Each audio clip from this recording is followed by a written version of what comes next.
ये जो 4 श्लोकों के प्रकरण में 3 तरह के सात्विक, राजस और तामस आहार का वर्णन आया है, परंतु वास्तव में आहार का प्रसंग नहीं है ये, प्रत्युत आहारी भोजन करने वाले का ये प्रसंग है कि कौन सा आदमी कैसा भोजन करता है। सात्विक आदमी सात्विक करता है। आहारी की पहचान आहार से हो जाती है, आदमी की पहचान भोजन से हो जाती है। आदमी की पहचान करने के लिए भोजन बताया है, भोजन की पहचान करने के लिए प्रकरण नहीं दिया। इसलिए यहाँ पे भोजन करने की रुचि का ही वर्णन हुआ है। इसमें युक्तियों भी दी जा सकती है, जैसे 16वें अध्याय के 23वें श्लोक में भगवान से अर्जुन ने प्रश्न किया कि मनमाने ढंग से श्रद्धापूर्वक काम करने वालों की निष्ठा की पहचान कैसे हो। तो भगवान ने इस 17वें अध्याय के दूसरे श्लोक में श्रद्धा के साथ 3 भेद बताकर तीसरे श्लोक में सर्वस्व शब्द से मनुष्य मात्र की अंतःकरण के अनुरूप श्रद्धा बताई और चौथे श्लोक में पूज्य के अनुसार पूजक की निष्ठा की पहचान बताई। 7वें श्लोक में उसी सर्वस्व शब्द का प्रयोग करके भगवान ये बताते हैं कि मनुष्य मात्र को अपनी अपनी रुचि के अनुसार 3 तरह का भोजन प्रिय होता है। उस प्रियता से ही मनुष्य की पहचान होती है कि वो कौन है, राजस है, तामस है या सात्विक है। प्रिय शब्द केवल 7वें श्लोक में ही नहीं आया, 8वें श्लोक में भी आया है, 9वें श्लोक में और 10वें श्लोक में भी आया है। प्रिय और इष्ट शब्द आए हैं जो रुचि के वाचक है। प्रिय और इष्ट का अर्थ रुचि है, मिठास, उसकी अपनी रुचि। यदि यहाँ भोजन का ही वर्णन होता तो भगवान प्रिय और इष्ट शब्द का प्रयोग न करके सात्विक आहार है, ये राजस आहार है, ये तामस आहार है, ऐसे शब्द कहते। ऐसा नहीं कहते कि ये तामस को प्रिय है, ये राजस को प्रिय है, ये सात्विक को प्रिय है। सात्विक को, राजस को और तामस को अमुक अमुक आहार प्रिय है, ऐसा इसलिए कहा कि वो आहार करने वाले ऐसे ही है जैसा वो आहार कर रहे हैं। दूसरी युक्ति यह है कि सात्विक आहार में पहले आयु, सतोबल, आरोग्य, सुख, प्रीति, विवर्धना शब्द से भोजन का फल बता के बाद में भोजन के पदार्थों का वर्णन किया।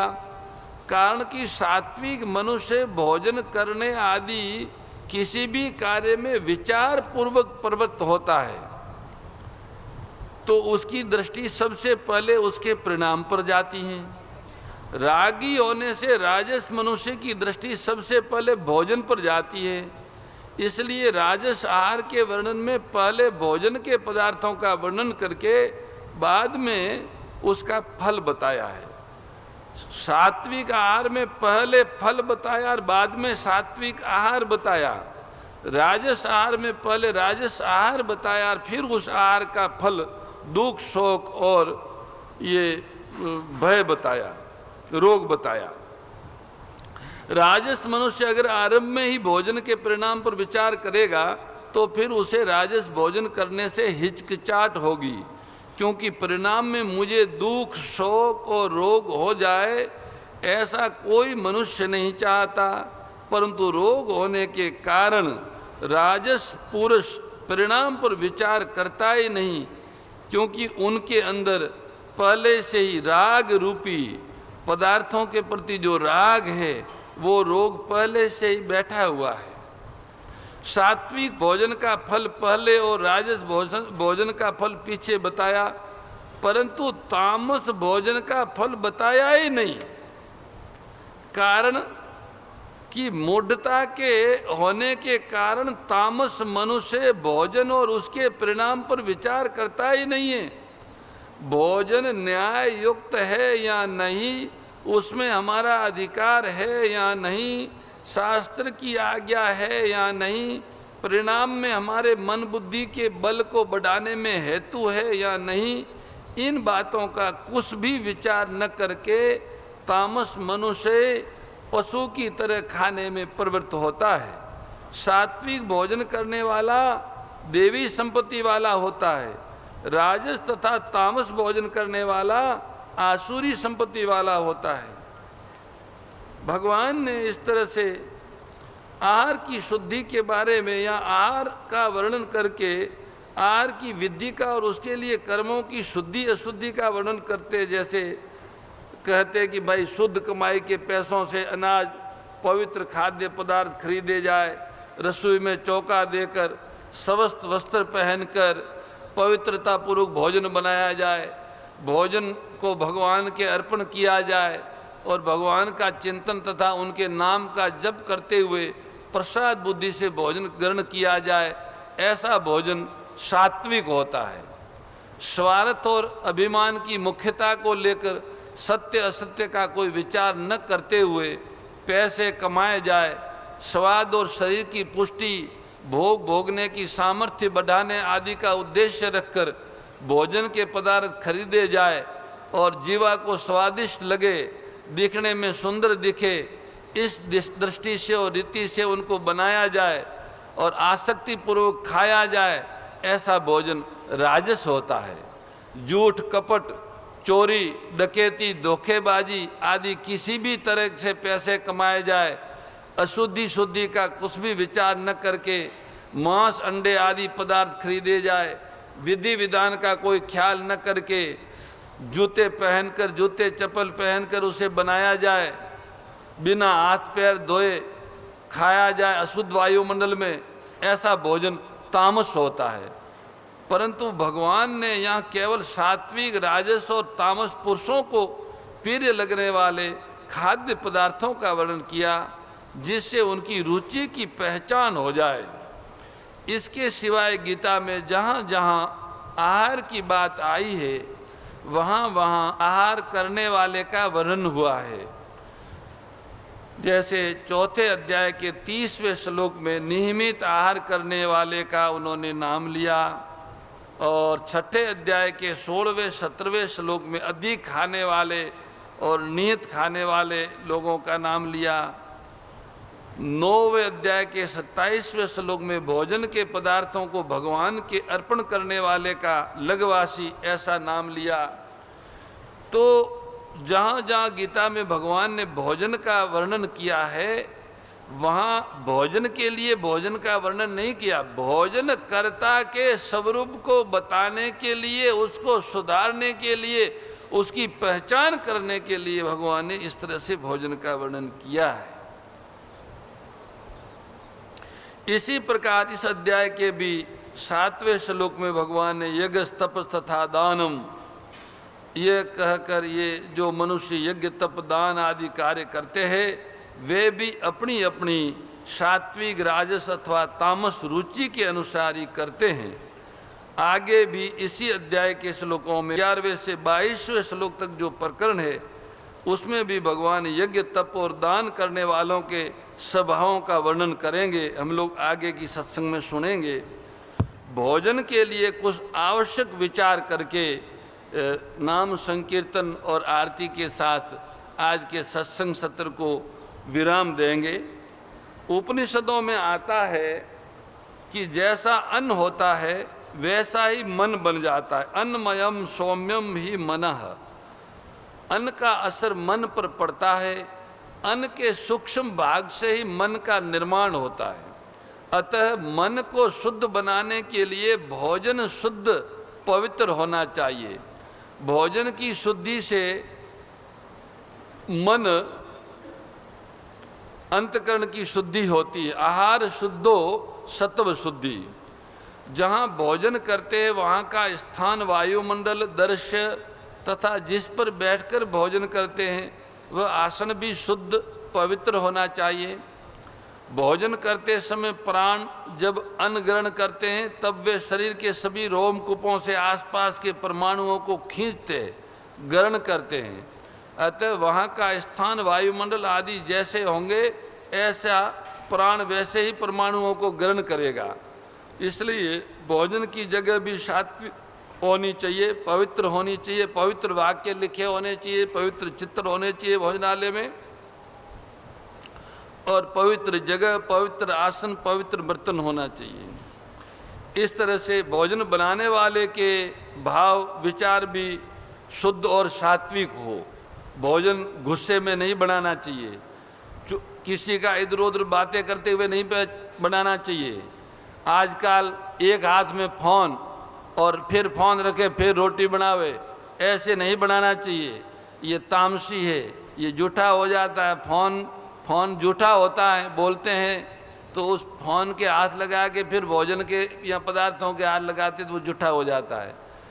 तो पूजा में पूजा करने वाले विप्र देवता हो, चाहे भोजन करने वाले हमारे जैसे भोजन भट्ट हो, उन सब के लिए ये बहुत आवश्यक समझना है कि ये दुर्भाष है, ये जूठा यंत्र है। इसको नज़दीक मत लाओ, पवित्र जगह पर मत लाओ, दूर रख लो, बाद में देख लो। पूजा करते करते यजमान और आचार्य दोनों ही फ़ोन से बात करने लग जाते, फिर रख के पास में फिर शुरू, हाथ भी नहीं धोते, ठीक नहीं है। भोजन के पहले दोनों हाथ, दोनों पैर और मुख से पांचों शुद्ध पवित्र जल से धो के फिर भोजन करने बैठना चाहिए। उत्तर दिशा और मुख करना चाहिए, उत्तर दिशा की तरफ मुख करके बैठ के भोजन करना चाहिए। और पत्रम पुष्पम फलम तोयम यो में भक्त्या पृच्छति, ये श्लोक पढ़ के भगवान के अर्पण कर दे। भगवान के अर्पण के बाद हाथ में जल लेकर ये आचमन करे, ब्रह्मार्पणम ब्रह्मवीर ब्रह्मागनो ब्रह्मणा होतम ब्रह्मेव तेन ज्ञातव्यम ब्रह्म कर्म समाधिना, ये श्लोक पढ़ के एक आचमन करे और फिर भोजन का पहला ग्रास भगवान का नाम लेकर मुख में डाले और प्रत्येक ग्रास को चबाते समय हरे राम राम राम हरे हरे, हरे कृष्ण कृष्ण कृष्ण हरे हरे, इस मंत्र को मन से 2 बार पढ़े। ये अपने इष्ट का नाम लेते हुए भोजन को चबाए और निगले। इस मंत्र में कुल 16 नाम है। 2 बार ये पढ़ने से 32 नाम हो जाते हैं। हमारे मुख में भी 32 दांत है, अतः 32 बार चबाने से वह भोजन सुपाच्य और आरोग्यदायक होता है। थोड़े अन्न से ही तृप्ति हो जाती है तथा उसका रस भी बहुत अच्छा बनता है। इसके साथ ही भोजन भी भजन बन जाता है। भोजन करते समय ग्रास ग्रास में भगवान नाम जप करते रहने से अन्न दोष भी दूर हो जाता है। कवले कवले कुर्वन राम नाम नु कीर्तनम, जो लोग ईर्ष्या भय और क्रोध से युक्त है तथा लोभी है और रोग तथा दीनता से पीड़ित और द्वेष युक्त है, वे जिस भोजन को करते हैं वो अच्छी तरह से पचता नहीं है, उससे अजीर्ण होता है। इसलिए मनुष्यों को चाहिए कि वह भोजन करते समय मन को शांत तथा प्रसन्न रखे। मन में काम क्रोध लोभ मोह आदि दोषों की वृत्तियों को न आने दे। यदि कभी आ जाए तो उस समय भोजन न करे, क्योंकि वृत्तियों का असर भोजन पर पड़ता है और उसी के अनुसार अंतःकरण बनता है। ऐसा भी सुनने में आया है कि फौजी लोग जब गाय को दोहते हैं तब दोहने से पहले बछड़ा छोड़ते हैं और उस बछड़े के पीछे कुत्ता छोड़ते हैं। अपने बछड़े के पीछे कुत्ते को देखकर जब गाय गुस्से में आ जाती है तब बछड़े को लाकर बांध देते हैं और फिर गाय को दोहते हैं। वह दूध फौजियों को पिलाते हैं जिससे वे खूंखार बनते हैं। ऐसे ही दूध का भी असर प्राणियों पर पड़ता है। एक बार किसी ने परीक्षा के लिए कुछ घोड़ों को भैंस का दूध और कुछ घोड़ों को गाय का दूध पिलाकर उन्हें तैयार किया। एक दिन सभी घोड़े कहीं जा रहे थे, रास्ते में नदी का जल था। भैंस का दूध पीने वाले घोड़े उस जल में बैठ गए और गाय का दूध पीने वाले घोड़े उस जल को पार कर गए। इसी प्रकार बैल और भैंसे का परस्पर युद्ध कराया जाए तो भैंसा बैल को मार देगा, परंतु यदि दोनों को गाड़ी में जोता जाए तो भैंसा धूप में जीभ निकाल देगा, जबकि बैल धूप में भी चलता रहेगा। कारण कि भैंस के दूध में सात्विक बल नहीं होता, वो तामस है, जबकि गाय के दूध में सात्विक बल होता है। जैसे प्राणियों की वृत्तियों का पदार्थ पर असर पड़ता है, ऐसे ही प्राणियों की दृष्टि का भी असर पड़ता है। बुरे व्यक्ति अथवा भूखे कुत्ते की दृष्टि भोजन पर पड़ जाती है तो वो भोजन अपवित्र हो जाता है। अब वो भोजन पवित्र कैसे हो? भोजन पर उसकी दृष्टि पड़ जाए तो उसे देखकर मन में प्रसन्न हो जाना चाहिए कि भगवान पधारे हैं, अतः उसको सबसे पहले थोड़ा अन्न देकर भोजन करा दो। उसको देने के बाद बचे हुए शुद्ध अन्न को स्वयं ग्रहण करेंगे तो दृष्टि दोष मिट जाएगा। भूखा अपवित्र मनुष्य या कुत्ता दृष्टि डालता है तो पहले उनको दे दो, भगवान समझ के दे दो, उसके बाद पाओगे तो दोष दृष्टि रहित भोजन हो जाएगा। दूसरी बात, लोग बछड़े को पेट भर के दूध न पिलाकर सारा दूध गाय का खुद दो लेते हैं। वह दूध यद्यपि गाय का है पर पवित्र नहीं है, क्योंकि उसमें बछड़े का हक आ जाता है। बछड़े को पेट भर दूध पिला दे और उसके बाद जो दूध निकले वह चाहे पाव भरी क्यों न हो, वो बहुत पवित्र होता है। गोधाम महातीर्थ की पथमेड़ा की प्रेरणा से गोपालकों को प्रोत्साहन एवं गो भक्तों को पवित्र दूध घृत उपलब्ध कराने के लिए एक प्रकल्प प्रारंभ किया था, जिसे आप सब जानते हैं। राग द्वेष विदारिणी कारिणी मोद सदा, ओ मैया कारिणी मोद सदा। भव भय हारिणी तारिणी, भव भय हारिणी तारिणी, परमानंद प्रदा। ओम जय भगवद्गीते। आसुर भाव विनाशिनी नाशिनी तमरजनी, ओ मैया नाशिनी तमरजनी। दैवी सद्गुणदायिनी, दैवी सद्गुणदायिनी, हरि रसिका सजनी। ओम जय भगवद्गीते।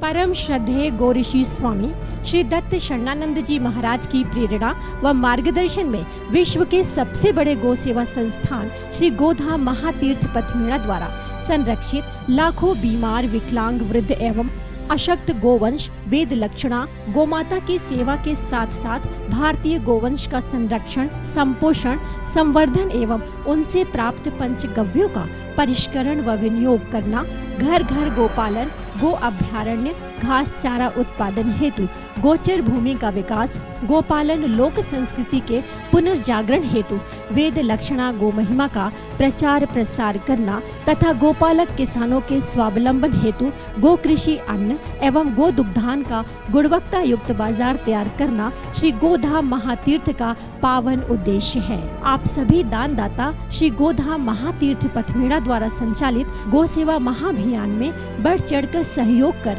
लाखों बीमार, विकलांग, वृद्ध एवं अशक्त गोवंश के गोग्रास सेवा हेतु श्री गोधाम महातीर्थ पथमेड़ा लोक पुण्यार्थ न्यास के बैंक ऑफ बड़ौदा खाता संख्या 084901000238827 IFSC कोड BARB 0 ASHRAM शाखा आश्रम रोड अहमदाबाद में गोग्रास सेवा निमित्त जमा कर सकते हैं।